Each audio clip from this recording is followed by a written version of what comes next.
I'm looking for Tom Fryer, the Harley guy. I can't believe you're back. At least you upgraded your ride this time. Yeah, I told you I'll be back.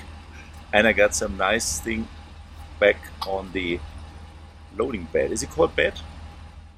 Now, you can call it that. The thing behind is big Yeah. enough. So let's see in a second. All right, so Stefan's on this quest to make my bike certified. He's got some concern that suspension police will come by Yeah. and I'll be in violation. Exactly, because in Europe there is suspension police on duty and everybody is fined who is not riding the proper suspension. And therefore I brought something with me, not as carry-on, but as checked luggage. All right. And it's on the truck bed. What do we got? You ready? Let's do it. I'm so glad that I got the Super Duty, because with the regular Ram it wouldn't be too much weight probably. There it is. Wilbers suspension. Exactly. The one piece on my motorcycle I yet to get from Mr. Stefan here. And you get to test it, because maybe it's not worth the money. You will figure out. We'll find out in this episode. Stay tuned. So I'm almost Stefan certified. I've got the Rattle Killer, which you've seen that video on, and I absolutely love it. And then last time he was here, we got the Muller clutch. So now I can hold that clutch in even at a long light, and I have a friction zone to work with. It's been quite the joy. Well, one of my biggest complaints of the suspension for these new motorcycles is the front. So while we got the inverted suspension, which made a big difference, there's still a lot of dive at the front, and it's frankly kind of laggy and slow. So I was hoping to improve that. So he's back to help me get certified, and we're going to install the fronts now. One small step closer to full certification. Okay, so we're going to have to lift the bike, of course, to get the front wheel off. But whenever I remove a wheel, either the rear or the front, I always place my jack, my stand, a little further back to put weight on the back, or a little forward front to take weight to the front. So that way when you remove the wheel and the weight offsets, the jack is a little more balanced. But as you're raising it, it's going to be off balance. So the bike's going to go up the wrong angle. But when you take that wheel off, it's going to make a difference. One other tip, when you have the bike in the air, before you take the front wheel off, take a scissor jack out of the back of your car and put that underneath the rear wheel. And that'll just prevent any sudden shift. All right, so I have the bike in the air. And you can see I position my jack towards the back. And then I've added my scissor jack to the rear wheel. So we should be stable now. When we take that front wheel off, the bike shouldn't fall off. But you never know. Remember, I'm an enthusiast, not a professional. So use this video at your own risk. So what we're doing, we are removing those fork protectors in order not to scratch them. Then we're going to remove the front fender, the brake calipers, the front wheel, and then we will meet again.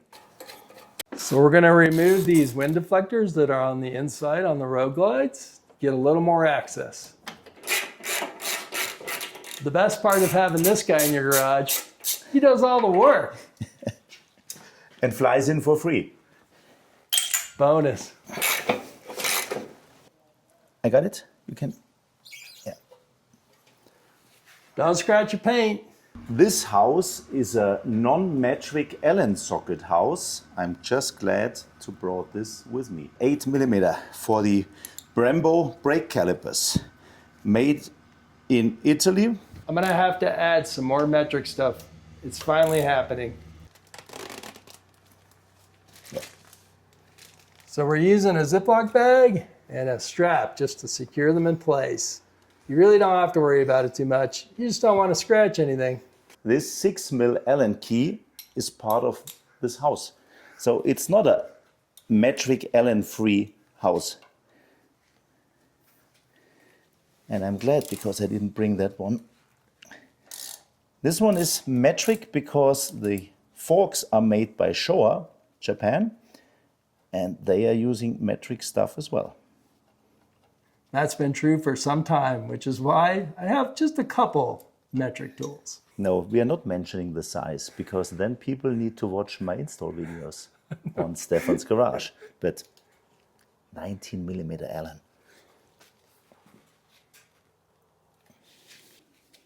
You can see it anyway.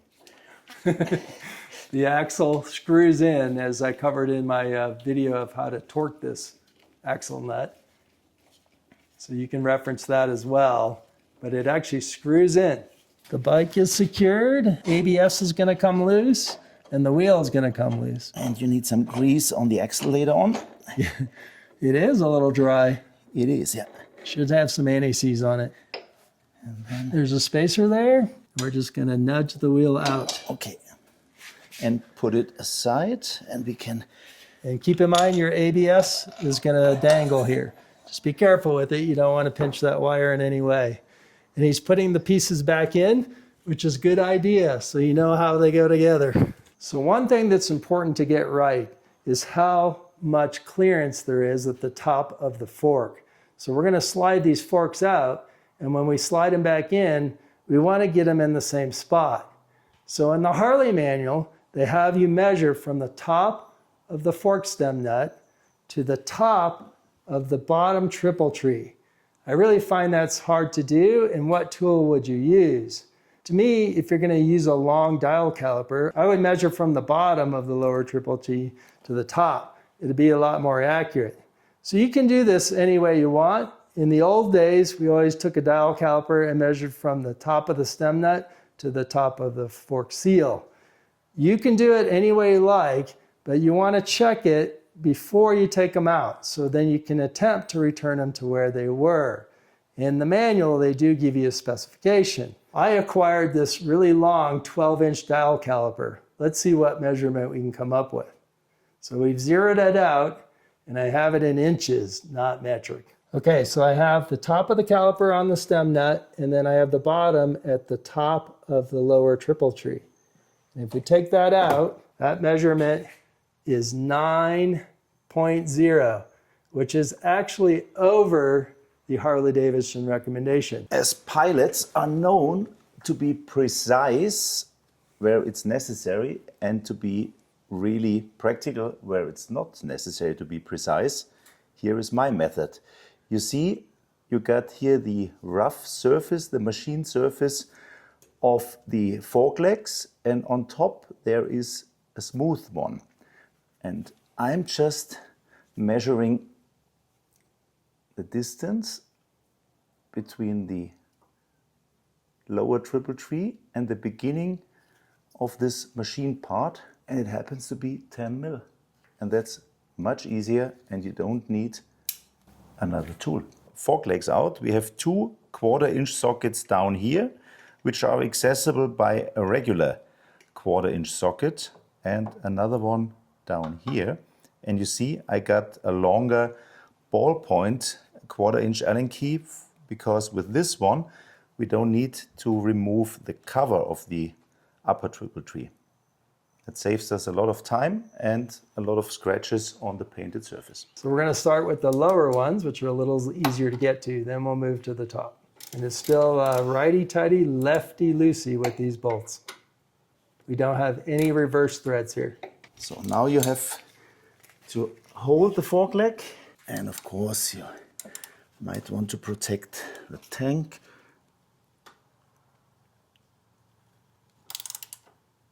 But done that, been there, so I'm going all in.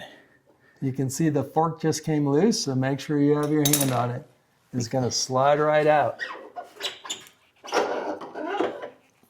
And here we have the first one.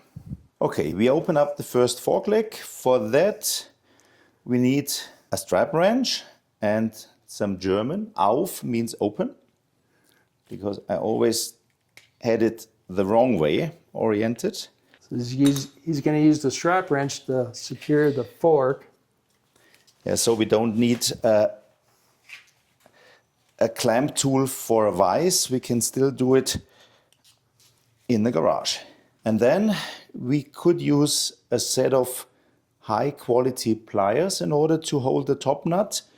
And as this is not my first rodeo, I got a special tool, especially for those 8-point shaped top nuts. And then he's got some notes, some protective tape around his bolt to prevent scratching. Yeah, so there's not a lot of torque on that, so it took very little to get it loose. And the spring is there, but it's not compressed like a conventional fork. Exactly, that's a good point. So on the inverted forks, there's no risk of hurting yourself. You just open it up. There's no pressure on that top nut. But if you have a conventional fork, so a non-upside down, there's a lot of force in there, and that will spring out at it. And now we need to take our compression tool in order to disassemble the rest. And we decided we are going to use power tools because that saves a lot of time. So we are compressing the fork leg until we get access to the top nut in order to disassemble it. So we have to lower this down to reveal the nut. You can see it came loose. So this is all loose here. So we have a little washer and there's room for us to access the nut. And this tool is pretty simple, right? It compresses and then it's pinching them here. So it screws into the sides. And it's pretty secure as well. Yeah. So this is an metric open wrench free household. Is it? Yes. Or do you have open wrenches? I have a 10 millimeter. Okay, 10. Now we need a 17 for this one. 17 millimeter box end wrench. And then again, the special tool for the top nut. And this torque as well is not much, but we don't want to ruin the surface, the anodized surface of the top nut. And there we are removing the nut.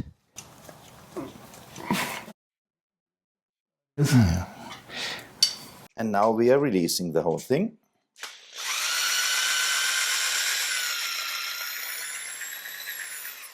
There's no tension anymore on the spring. And now we move towards the oil drain. We take out the preload tube, the oil, and the Harley spring. And that's all that's in there. In order to get out as much oil as possible, we are moving the damping rod here and let it drain.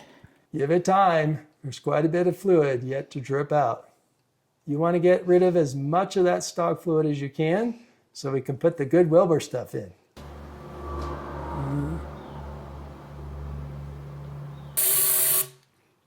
Just a little bit of brake cleaner. Oh, yeah, to make a big mess here in Tom's garage. And now we are going to refill with the good Wilbers single malt whiskey, as we say. And for that, in order to bleed the fork leg again, we need a special tool, fork bleeder tool.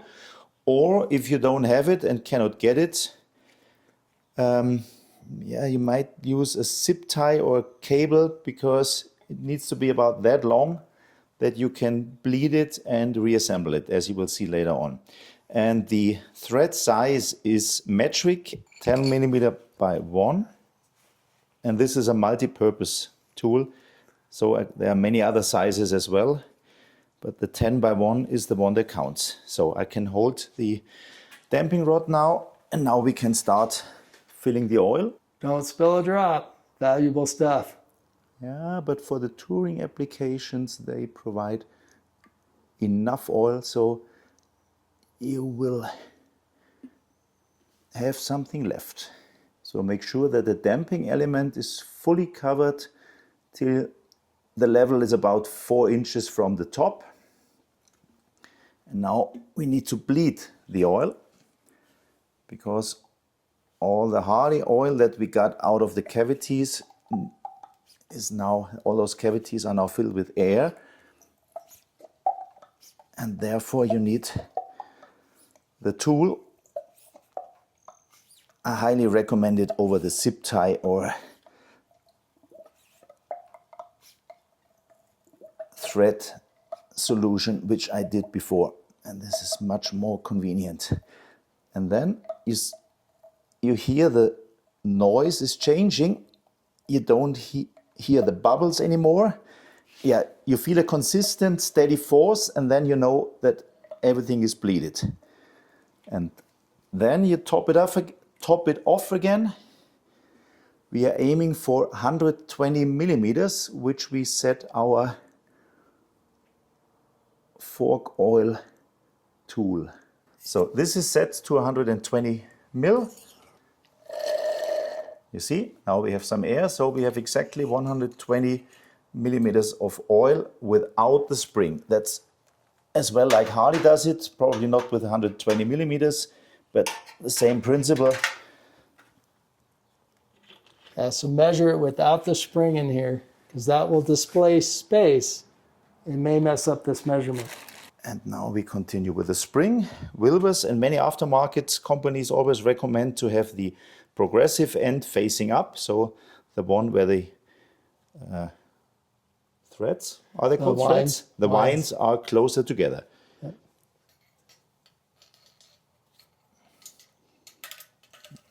Don't make a mess. Let it just slide gently. Boop. On this specific application, which happens to be a CVO road light, and she is a little bit nose heavier than the CVO street light, Wilbers provides an extra spacer that needs to be on top of the spring.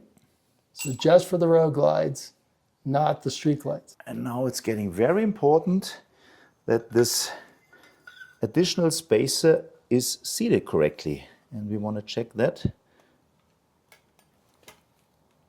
Yeah, it is. Yeah, we don't want that spacer to end up binding it all. So he's just pushing down to make sure it feels flat. Yeah, very nice. The plastic washer. And now we are set to use our compression tool again. You have to support it down here. Yeah, make sure you grab the bottom because the tube slides up. We're going to align the two holes.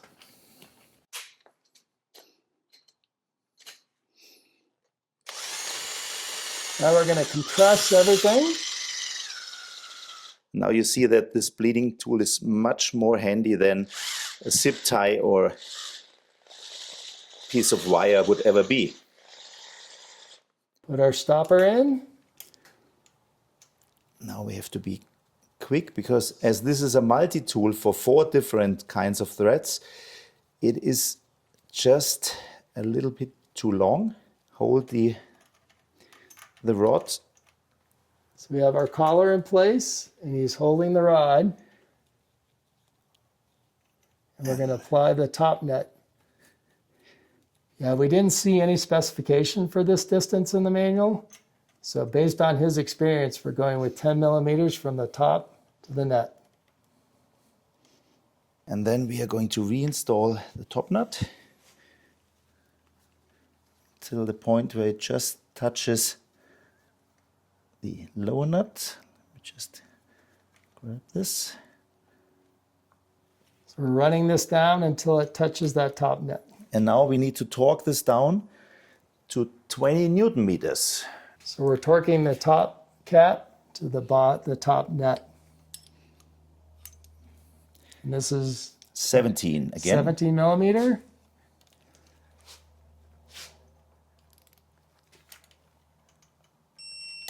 And that's it. Not a lot of torque necessary. And now we can release the tension. We leave the tool attached because we need to torque down the fork tube to the top nut later on. Make sure this top collar is in place.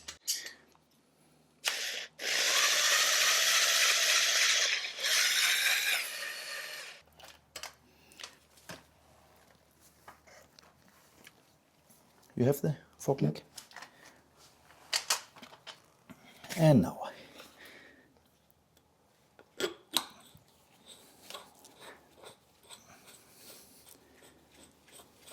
So we're just twisting the fork tube against the top cap nut, just by hand.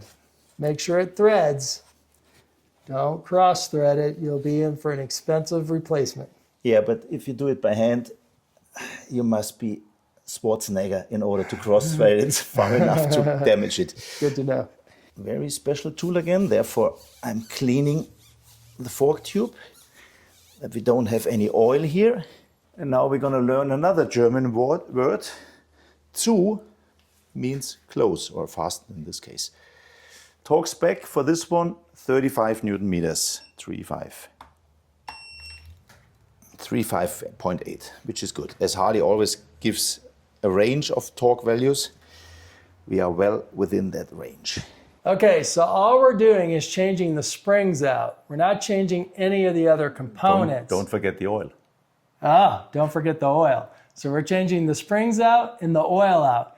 But what difference does that really make? What's the difference here? Well, Thomas, like the ancient Thomas in the Bible, wasn't believing. Doubting Thomas, I believe. Doubting Thomas, yeah. So here we have the Harley spring, and even though on the inverted design it's not that important, the surface is much rougher. Go ahead and feel it, Thomas. You can feel it. Yeah. You can feel it. This is definitely smooth. It's smooth. There is a difference. As I said, on the inverted fork design, as the spring is guided, it's not that important, but on the conventional ones, that's already a big point, that the internal friction is much less. And so the Wilbers spring calls it the zero friction spring. Exactly, and therefore taking even the slightest imperfections already into consideration. And then the Harley spring on this application is a linear spring, so all the gaps are even, and the Wilbers spring is a progressive one. So it's tighter at the top and then expands out. So that makes a difference and prevents or reduces brake diving, and the steel quality of the Wilbers spring is much better than the Harley, and basically, you can feel it. You can taste the difference. The key for me is to get rid of some of that brake dive and some of the laziness in that front suspension. So don't get me wrong, the inverted front suspension made a big difference, and it should be on all Harleys. But will this spring make a real difference? We're going to find out.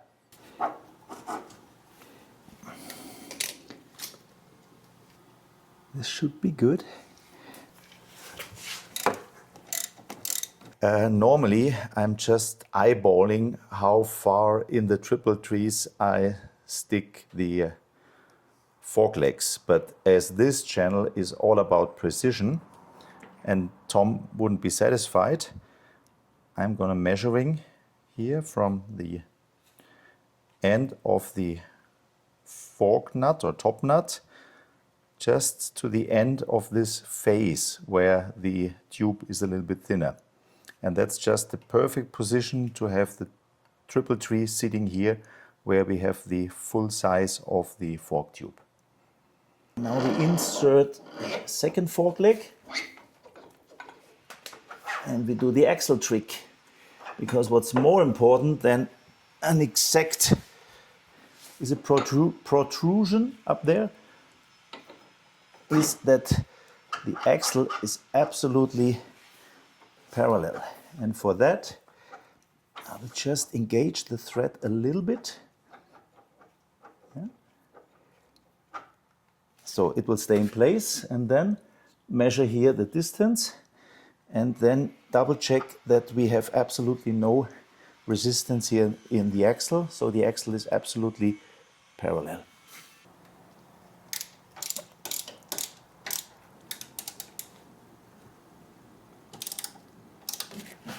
Let's see how we are doing.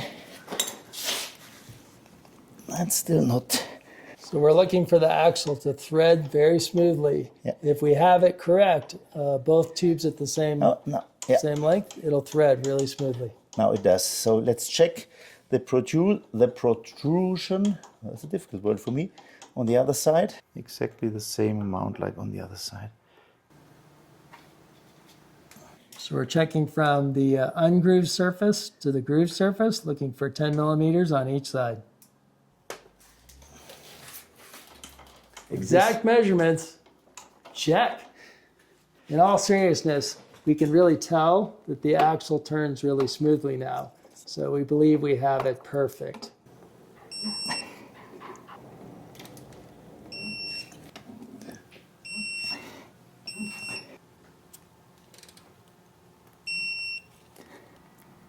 But as this is not assembling a spaceship, There is a torque conversion. You add some torque or remove some torque based on the length of your extension. Position it. Yeah. Okay. Yes, we need a little bit more room to your side.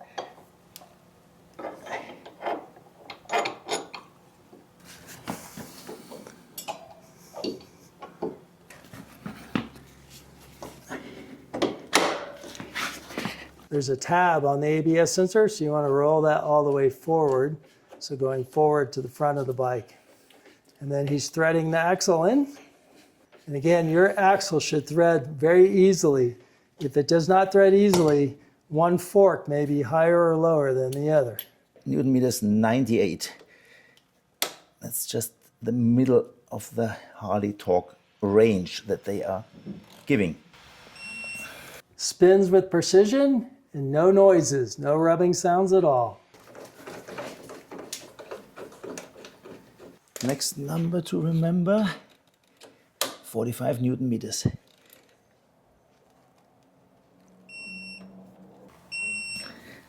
The missing clips.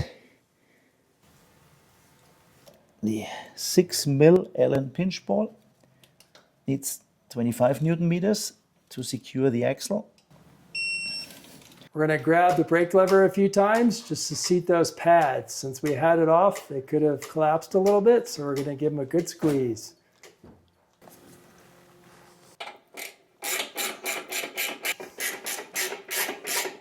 And as we go absolutely over the top, 25 Newton meters, reinstalled these protective covers, and it's very important to move them as far forward as possible, because there had been some cases where the fork was catching this part, damaging the seal and the dust cap. All right, so we're complete. I've got the new front end suspension from Wilbers. Though we need to put the sticker on there yet, Stefan. Oh yeah, we need to. But there's another thing. You're still not completely checked out, I have to say. There's something very important still missing. I'm not quite compliant. No. Hey, is that the UPS truck? Looks like. Okay. And you all set? Perfect. Well, Tom, as we mentioned, you want to be certified by Stefan's Garage. Yesterday in the afternoon, when I landed at Denver, I thought of maybe there's a chance to give you the full Wilbers experience on your way to Sturgis. And I called the Wilbers USA guys in Jersey yesterday at 4:00 p.m. and I asked them whether they have some test shocks for you for the Sturgis trip. And today, exactly 1 day later, we have something here in order to check you out as a full certified Stefan's Garage Harley Davidson.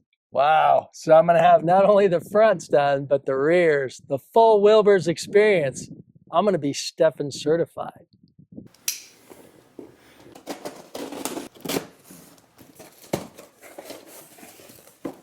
Just like Christmas morning. And there they are. The Wilbers Nevomat self-adjusting rear suspension. How cool is this? Have you ever seen a passenger with 3 legs? I haven't. So I'm just curious why Harley put a 3rd passenger footpack onto the new CVOs. Just retighten the bolt. As the lower bolt almost doesn't clear the exhaust, we're going to remove both top ones, then lower the bike to have more clearance down here, not to scratch the beautiful scorched chrome exhaust. So we lowered the bike, which gave us enough clearance to get the bolts off across the muffler. It's a tight fit, but she slides right up. 3rd passenger peg comes out. Along with it, stock stuff is removed. Little blue Loctite. The Nevomat shock is going to be mounted on the left-hand side with the Nevomat sticker facing to the rear. Right-hand shock, the conventional one, as well, mounting direction, the Wilbers sticker facing to the rear. Torque spec for the shock bolts 90 Newton meters, 90. And we're going to torque them down right away as later on we get not enough clearance to the muffler. And always use the proper sockets and always have not so long, I know it's when we can install the bolt, because the rear swing arm might not be aligned perfectly as it's a Harley. So I'm already good here. To adjust the height of the bike, we switch stands so we can make fine adjustments to get those bolts to line up. You still need a little more. Okay, so we start with the nibble mat. There you go.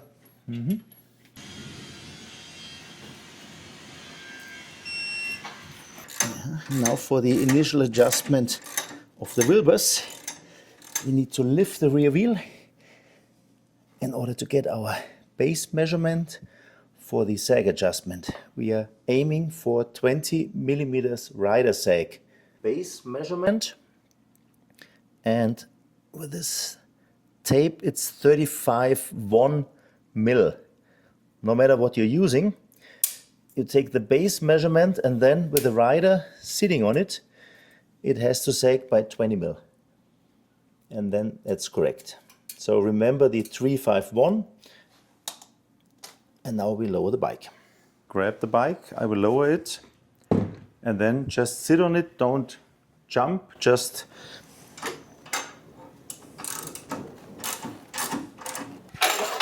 one foot on the floorboard, the other one, of course, on the ground. And then we will check our measurement. It is not enough sag, so please get off the seat. And this initial adjustment, as the name says, has to be done once with the designated rider, and it now marries the rider to the bike.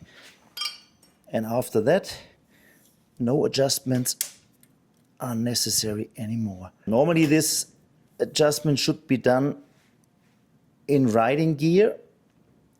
It's supposed to be between 20 and 25 mil.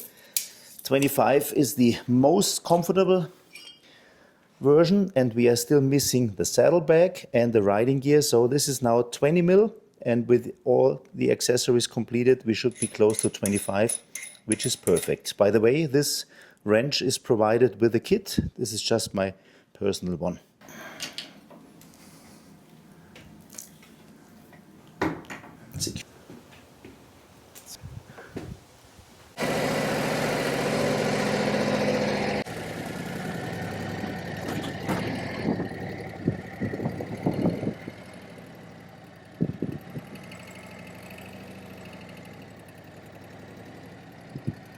There's no helmet law here in Colorado. Yeah! No dive! Nah. I said that you hardly will feel any difference going slow on this course here, but obviously there is a difference. Yeah, the big difference is when you stop, it just seats the bike. It doesn't like dive and then let go. It's very comforting. I think I'm pretty impressed, but it's early on. Let's take this bike to Sturgis and see what we think. Okay, then I have to say, now this bike is fully Stefan's Garage approved.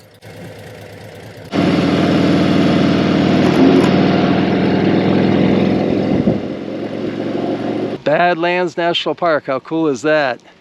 So this Wilbers suspension is really holding up, handling the bumps. It's taking out all of the dive from the front, and I will say the front definitely works with the back. So there's been a lot of loop-de-loops on the roads back here, and it just settles everything out. Quite an improvement. Loving the Wilbers. So what did I think of the suspension? Well, I can tell you the front was what I noticed most. It was a big improvement. It just removed all of the dive and the bouncing from the front of the bike. And I can tell you I have a favorite bump that I go over, and I can usually bottom the bike out, and it won't bottom out now.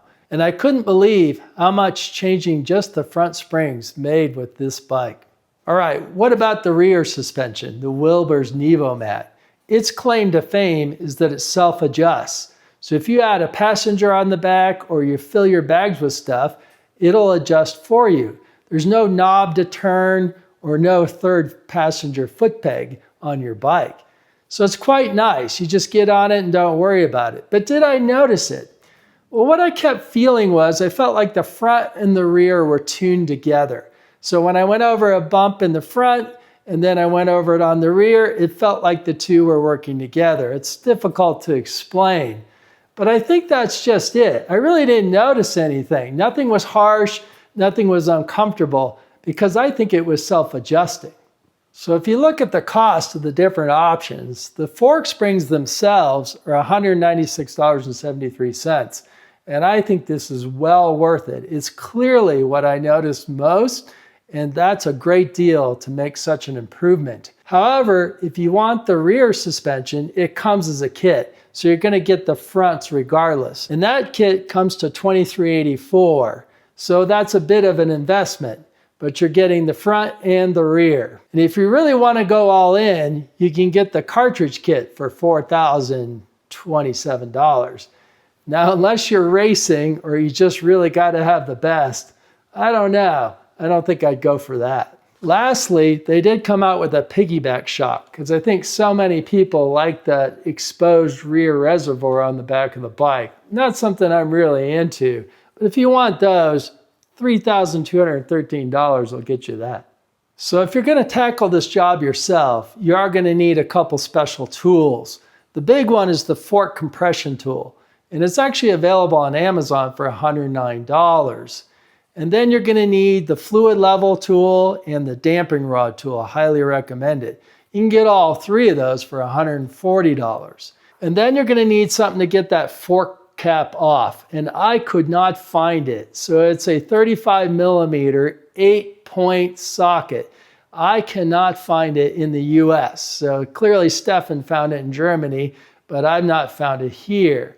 So I think you're going to have to go with a pipe wrench, so something that's smooth so you don't damage that surface. This is an Amazon basic one, and it's perfect because it'll self-adjust, so you can get it just right. I think this would work well.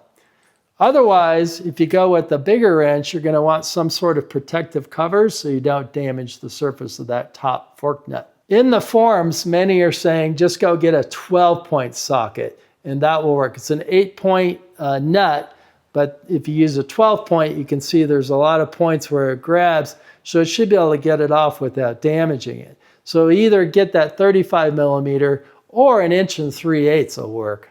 Lastly, if you watch my torquing the axle nut video, you need a special tool to get that axle nut tightened. So it's a 19 millimeter hex, and the challenge is the length of the shaft.